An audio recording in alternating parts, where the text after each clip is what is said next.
കേന്ദ്രത്തിലെ ബി.ജെ.പി. നേതൃത്വത്തിന്റെ തോന്നിയാസവും കേരള ബി.ജെ.പി. നേതൃത്വത്തിന്റെ ഗതികേടും ഒന്നിച്ചു പോകുന്ന മട്ടില്ല.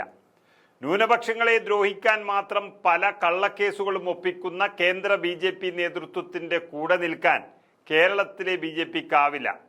അങ്ങനെ നിന്നാൽ ആ പാർട്ടി ഇവിടെ ഉണ്ടാകില്ല.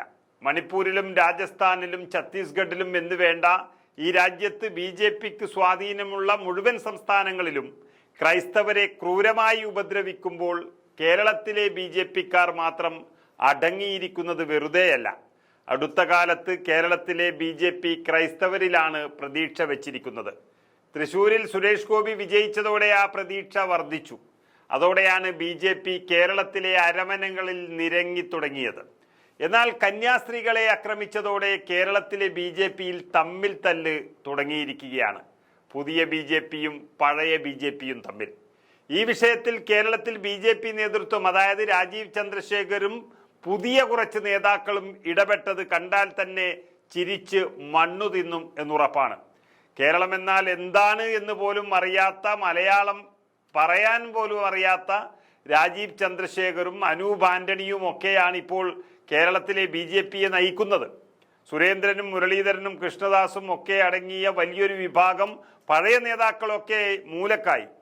പക്ഷേ മലയാളം പോലും അറിയാത്ത ഈ അഭിനവ നേതാക്കളുടെ കളി കൂടിയതോടെയാണ് ബി.ജെ.പിയിൽ തമ്മിലടി രൂക്ഷമായത്.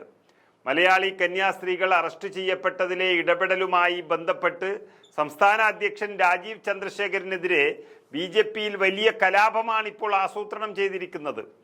എടുത്തുചാടി കന്യാസ്ത്രീകൾക്ക് ക്ലീൻ ചിറ്റ് നൽകിയ രാജീവ് ചന്ദ്രശേഖരനെതിരെ വലിയ വിഭാഗം നേതാക്കൾ രംഗത്ത് വരികയും ഈ പോക്ക് പോയാൽ ബി.ജെ.പിയുടെ പൊടി പോലും കേരളത്തിൽ ഉണ്ടാകില്ലെന്നും അവർ മുന്നറിയിപ്പ് നൽകി കഴിഞ്ഞു. രാജീവ് ചന്ദ്രശേഖരനൊപ്പം വന്ന പുത്തൻ നേതാക്കളായ അനൂപ് ആന്റണി, ഷോൺ ജോർജ് തുടങ്ങിയ ക്രൈസ്തവ നേതാക്കളാണ് ഇപ്പോൾ കേരളത്തിലെ ബി.ജെ.പിയെ ഭരിക്കുന്നത്. ഇത് പഴയ നേതാക്കൾക്ക് സഹിക്കുന്നതിലും അപ്പുറത്താണ്. ഏതായാലും കേരളത്തിലെ പഴയ ബി.ജെ.പി. ഇല്ലാതെയായി എന്നാണ് അവർ പറയുന്നത്. ഇതിപ്പോൾ വിചിത്രമായ ഒരു ബി.ജെ.പി. നേതൃത്വമാണ് കേരളത്തിൽ ഉള്ളത്. പുതിയ ബി.ജെ.പി. എടുക്കുന്ന തീരുമാനങ്ങളൊന്നും ബി.ജെ.പി. കോർ കമ്മിറ്റിയിൽ ചർച്ച ചെയ്തിട്ടേയില്ല എന്നാണ് പറയുന്നത്. ഇത് ദേശീയ നേതൃത്വത്തെ അറിയിക്കാനാണ് നേതാക്കൾ പുറപ്പെട്ടത്. വിഷയത്തിൽ രാജീവ് ചന്ദ്രശേഖറിന്റെ നേതൃത്വത്തിൽ നടത്തിയ ഇടപെടലിൽ മുരളീധരൻ, പി.കെ. കൃഷ്ണദാസ് വിഭാഗങ്ങൾക്ക് വലിയ എതിർപ്പുണ്ട്. അതേ എതിർപ്പ് RSSനും പോഷക സംഘടനകൾക്കും നന്നായി ഉണ്ട്. ഇതോടെ പാർട്ടിയിൽ പൂർണ്ണമായും ഒറ്റപ്പെട്ട നിലയിലാണ് പുതിയ നേതാവ് രാജീവ് ചന്ദ്രശേഖർ. തെരഞ്ഞെടുപ്പ് കഴിയും വരെ നിൽക്കുമോ അല്ല മുൻപ് തന്നെ രാജീവ് ചന്ദ്രശേഖരനെ നാടുകടത്തുമോ എന്ന നിലയിലാണ് ഇപ്പോൾ ഉള്ളത്.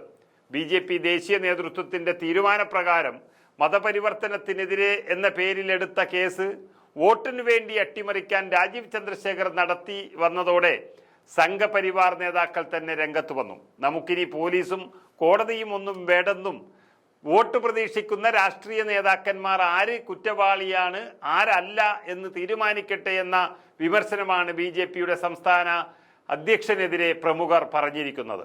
ഏതായാലും ബി.ജെ.പിയുടെ കേന്ദ്ര നേതൃത്വവും കേരള നേതൃത്വവും എല്ലാം മതന്യൂനപക്ഷങ്ങളെ ഇല്ലാതാക്കാൻ വേണ്ടി തന്നെയാണ് പരിപാടികൾ നടത്തുന്നത്. പക്ഷേ വോട്ട് കിട്ടാൻ വേണ്ടി പല കോപ്രായങ്ങളും കാട്ടിക്കൂട്ടുന്ന ഇവിടുത്തെ രാജീവ് ചന്ദ്രശേഖരന്റെ പുതിയ ബി.ജെ.പി. അത് ഗുണത്തേക്കാൾ ഏറെ ദോഷവും നാണക്കേടുമായി മാറിയിരിക്കുന്നു. അതിൽ പൂർണ്ണമായും പരാജിതനായി മാറിയ രാജീവ് ചന്ദ്രശേഖരനെ പുറത്താക്കാൻ വഴി തേടുകയാണ് കേരളത്തിലെ മറ്റ് ബി.ജെ.പി. നേതാക്കൾ എന്നതാണ് യാഥാർത്ഥ്യം. ഒരു കാര്യം ഉറപ്പിക്കാം, കേരളത്തിലെ ബി.ജെ.പി. അടുത്ത കാലത്തൊന്നും ഗതി പിടിക്കില്ല. പഴയ നേതാക്കൾക്ക് രാഷ്ട്രീയം അറിയാമായിരുന്നു, പക്ഷേ പണം ഇറക്കില്ലായിരുന്നു. എന്നാൽ പണം ഇറക്കി പാർട്ടി വളർത്താനാണ് രാജീവ് ചന്ദ്രശേഖരനെ കൊണ്ടുവന്നത്. പക്ഷേ അദ്ദേഹം വിഡ്ഢികളുടെ സംസ്ഥാന പ്രസിഡന്റായി മാറുകയാണ് രാഷ്ട്രീയത്തിൽ. അപ്പോൾ പണവും പത്രാസും ഒന്നുമല്ല, നിലപാടാണ് കേരളത്തിൽ ബി.ജെ.പിക്ക് ഇല്ലാത്തത്.